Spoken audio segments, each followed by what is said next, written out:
आइए सुनते हैं मुंशी प्रेमचंद द्वारा लिखी कहानी बैर का अंत। प्रस्तुति सुजाता मिश्रा। रामेश्वर राय अपने बड़े भाई के सौ को खाट से नीचे उतारते हुए भाई से बोले, तुम्हारे पास कुछ रुपए हो तो लाओ, दाह क्रिया की फिक्र करें। मैं अभी बिल्कुल खाली हाथ हूँ। छोटे भाई का नाम विशेश्वर राय था। वह एक जमींदार के कारिंदा थे। आमदनी अच्छी थी।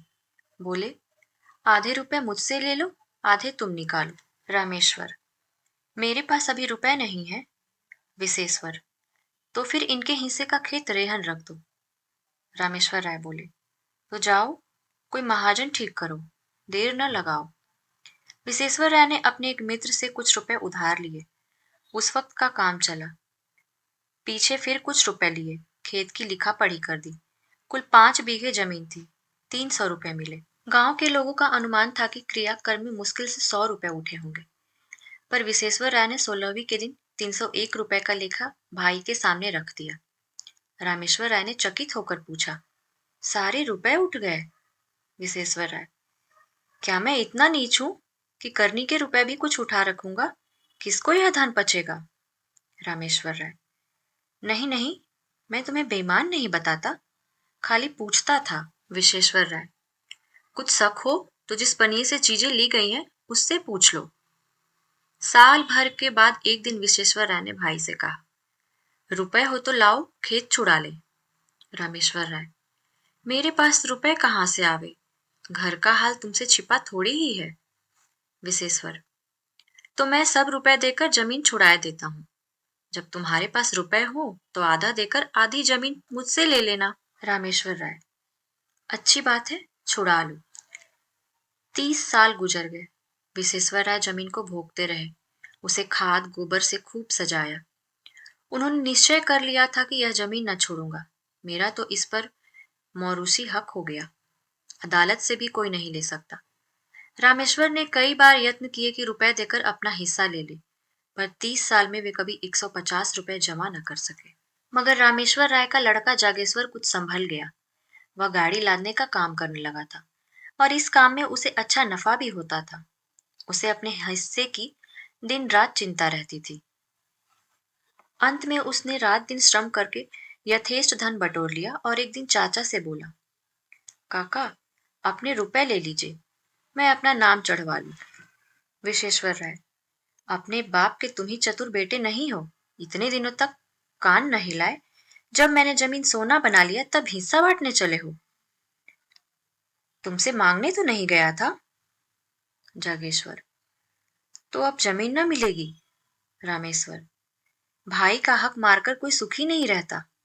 विशेश्वर राय, जमीन हमारी है, भाई की नहीं। जागेश्वर, तो आप सीधे न दीजिएगा। विशेश्वर बोला, न सीधे दूंगा न टेढ़े दूंगा, अदालत करो। जागेश्वर, अदालत करने की मुझे सामर्थ्य नहीं है, पर कई इतना कह देता हूं, जमीन चाहे मुझे मिले न मिले, पर आपके पास न रहेगी। विशेश्वर राय, यह धमकी जाकर किसी और को दो। जागेश्वर, फिर यह न कहेगा कि भाई होकर बैरी हो गया।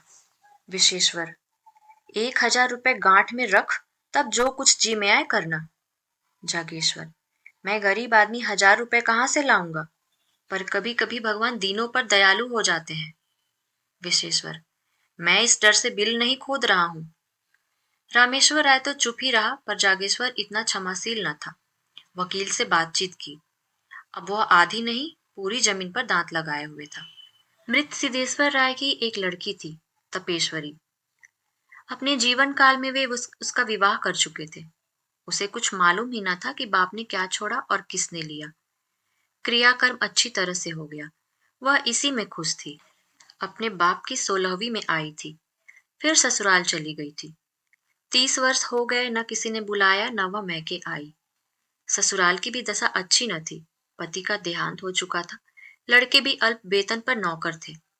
जागेश्वर ने अपनी फुआ को उभारना शुरू किया। वह उसी को मुद्दा बनाना चाहता था।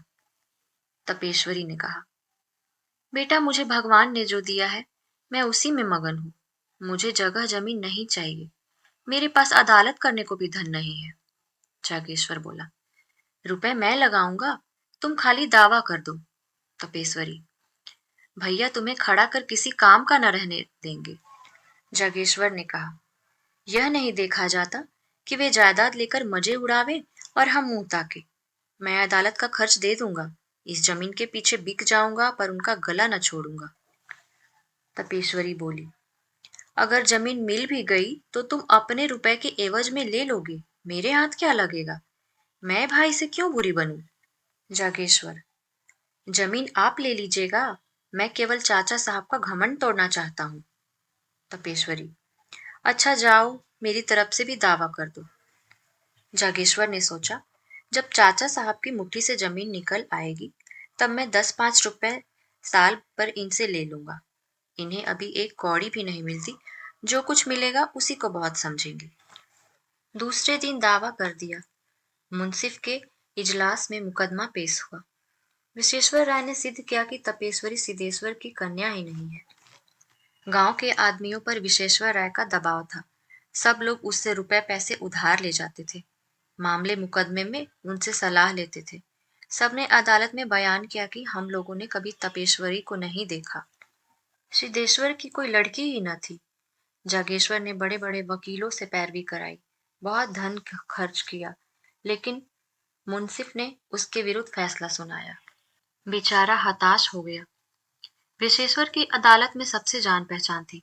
जागेश्वर को जिस काम के लिए मुट्ठियों रुपए खर्च करने पड़ते थे, वह विश्वेश्वर मुरौवत में करा लेता। जागेश्वर ने अपील करने का निश्चय किया। रुपए न थे, गाड़ी बैल बेच डाले। अपील हुई, महीनों मुकदमा चला। बेचारा सुबह से शाम तक कचहरी के अमलों और वकीलों की खुशामद किया करता। रुपए भी उठ गए, महाजनों से ऋण लिया। 12 अब की उसकी डिग्री हो गई।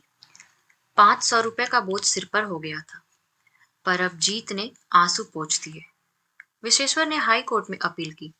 जागेश्वर को अब कहीं से रुपए न मिले। विवश होकर उसने अपने हिस्से की जमीन रेहन रख दी। फिर घर बेचने की भी नौबत आई। यहाँ तक कि स्त्रियों के गहने भी बिक गए। अंत में हाईकोर्ट से भी उसकी जीत हो गई। आनंदो उत्सव में बची खुची पूंजी भी निकल गई। 1000 रुपए पर पानी फिर गया। हाँ, संतोष यही था कि ये 5 बीघे जमीन मिल गए।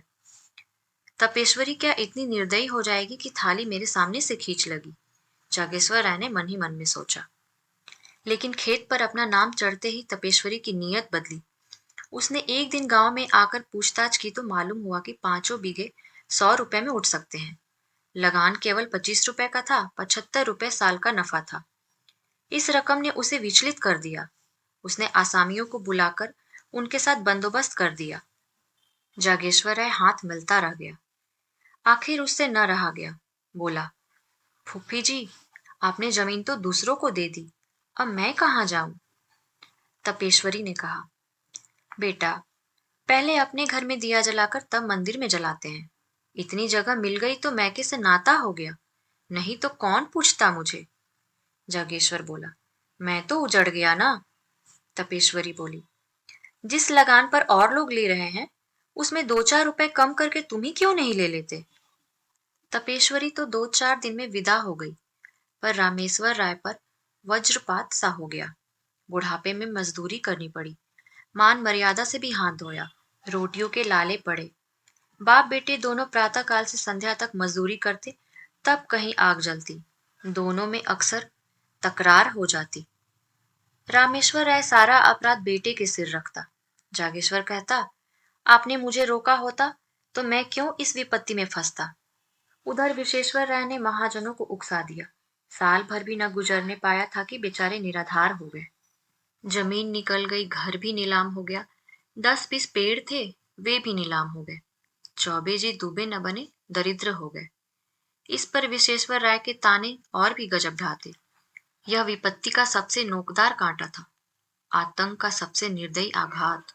2 साल तक इस परिवार ने न जाने कितनी मुसीबतें झेली, यह उन्हीं का दिल जानता है।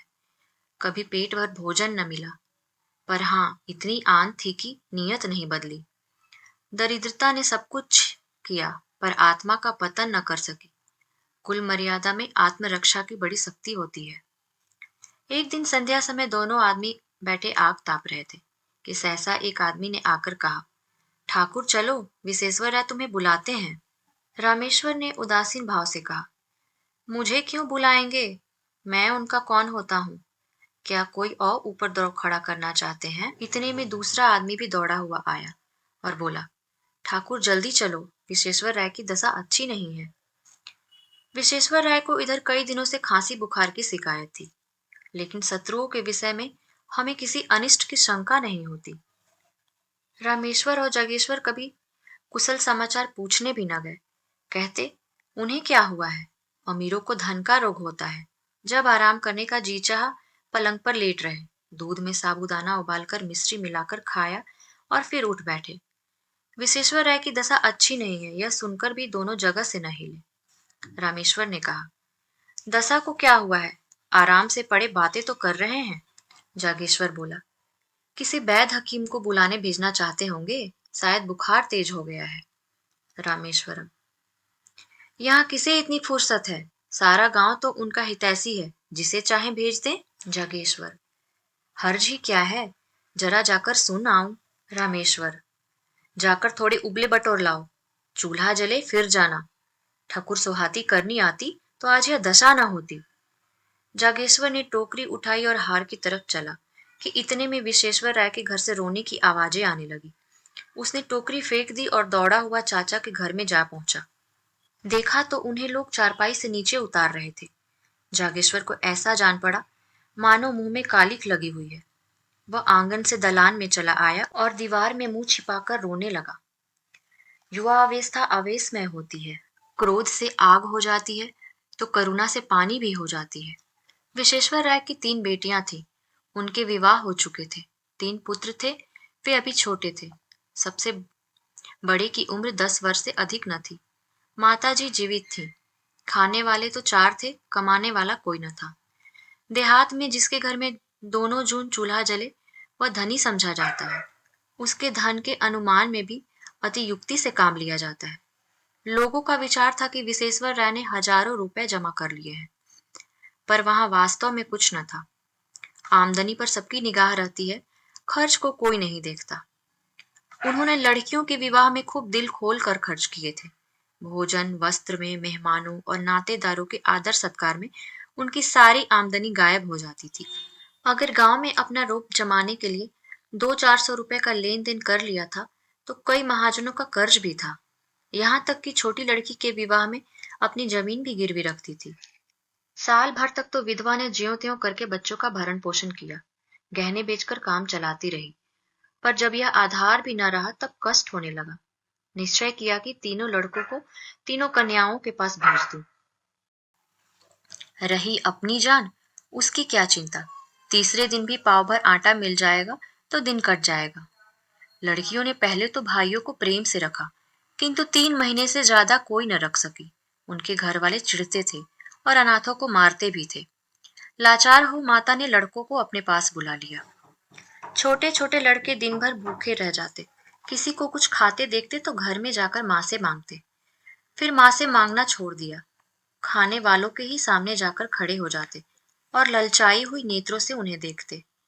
कोई तो मुट्ठी भर चबेना निकाल कर दे देता, पर प्रायः लोग दुत्कार देते थे। जाड़ों के दिन थे, खेतों में मटर की फलियां लगी हुई थी। एक दिन तीनों लड़के खेत में घुसकर मटर उखाड़ने लगे। किसान ने देख लिया, दयावान आदमी था। खुद एक बोझा मटर उखाड़कर विश्वेश्वर राय के घर पर लाया और ठकुराइन से बोला, काकी, लड़कों को डांट दो, किसी के खेत में न जाया करे। जागेश्वर राय उसी समय अपने द्वार पर बैठा चिलम पी रहा था। किसान को मटर लाते देखा। तीनों बालक पिल्लों की भांति पीछे पीछे दौड़े चले आते थे। उसकी आंखें सजल हो गई। घर में जाकर पिता से बोला, चाची के पास अब कुछ नहीं रहा, लड़के भूखों मर रहे हैं। रामेश्वर राय बोला, तुम त्रिया चरित्र नहीं जानते, यह सब दिखावा है, जन्म भर की कमाई कहाँ उड़ गई। जागेश्वर, अपना काबू चलते हुए कोई लड़कों को भूखे नहीं मार सकता। रामेश्वर, तुम क्या जानो, बड़ी चतुर औरत है।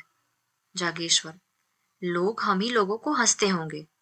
रामेश्वर, हंसी की लाज है तो जाकर छाह कर लो, खिलाओ पिलाओ, है दम। जागेश्वर, न भरपेट खाएंगे आधे ही पेट सही, बदनामी तो न होगी। चाचा से लड़ाई थी, लड़कों ने हमारा क्या बिगाड़ा है। रामेश्वर, वह चुड़ैल तो अभी जीती है ना। जागेश्वर चला आया। उसके मन में कई बार यह बात आई थी कि चाची को कुछ सहायता कर दिया करूं, पर उनकी जली कटी बातों से डरता था। आज से उसने एक नया ढंग निकाला है। लड़कों को खेलते देखता तो बुला लेता, कुछ खाने को दे देता। मजदूरों को दोपहर की छुट्टी मिलती है। अब वह अवकाश के समय काम करके मजदूरी के पैसे कुछ ज्यादा पा जाता। घर चलते समय खाने की कोई ना कोई चीज लेता आता और अपने घर वालों की आंख बचाकर उन अनाथों को दे देता। धीरे धीरे लड़के उससे इतने हिल मिल गए कि उसे देखते ही भैया भैया कहकर दौड़ते, दिन भर उसकी राह देखा करते। पहले माता डरती थी कि कहीं मेरे लड़कों को बहलाकर ये महाशय पुरानी दुश्मनी तो नहीं निकालना चाहते हैं। वह लड़कों को जागेश्वर के पास जाने से रोकती थी, पर बच्चे शत्रु और मित्र को बूढ़ों से ज्यादा पहचानते हैं। लड़के माँ के मना करने की परवाह न करते। यहाँ तक कि धीरे धीरे माता को भी जागेश्वर की सह्रदता पर विश्वास आ गया। एक दिन रामेश्वर ने बेटे से कहा, तुम्हारे पास रुपए बढ़ गए हैं तो 4 पैसे जमा क्यों नहीं करते, लुटाते क्यों हो? जागेश्वर बोला, मैं तो एक एक कौड़ी की किफायत करता हूँ दादा। रामेश्वर, जिन्हें अपना समझ रहे हो वे एक दिन तुम्हारे शत्रु होंगे। जागेश्वर, आदमी का धर्म भी तो कोई चीज है। पुराने बैर पर एक परिवार की भेंट नहीं कर सकता। मेरा बिगड़ता ही क्या है, यही ना, रोज घंटे 2 घंटे और मेहनत करनी पड़ती है। रामेश्वर ने मुंह फेर लिया। जागेश्वर घर में गया तो उसकी स्त्री ने कहा, अपने मन की ही करते हो, चाहे कोई कितना भी समझाए, पहले घर में आदमी दिया जलाता है। जागेश्वर, लेकिन यह तो उचित नहीं कि अपने घर में दिया की जगह मोमबत्तियां जलाएं और मंदिर को अंधेरा ही छोड़ दें। स्त्री, मैं तुम्हारे साथ क्या पड़ी, मानो कुएं में गिर पड़ी। कौन सुख देते हो मुझे तुम, गहने उतार लिए, अब सांस भी नहीं लेने देते। जागेश्वर बोला, मुझे तुम्हारे गहनों से भाइयों की जान ज्यादा प्यारी है। स्त्री ने मुंह फेर लिया और बोली, बैरी की संतान कभी अपनी नहीं होती। जागेश्वर ने बाहर जाते हुए उत्तर दिया, बैर का अंत बैरी के जीवन के साथ ही हो जाता है। अभी आप सुन रहे थे मुंशी प्रेमचंद द्वारा लिखी कहानी बैर का अंत।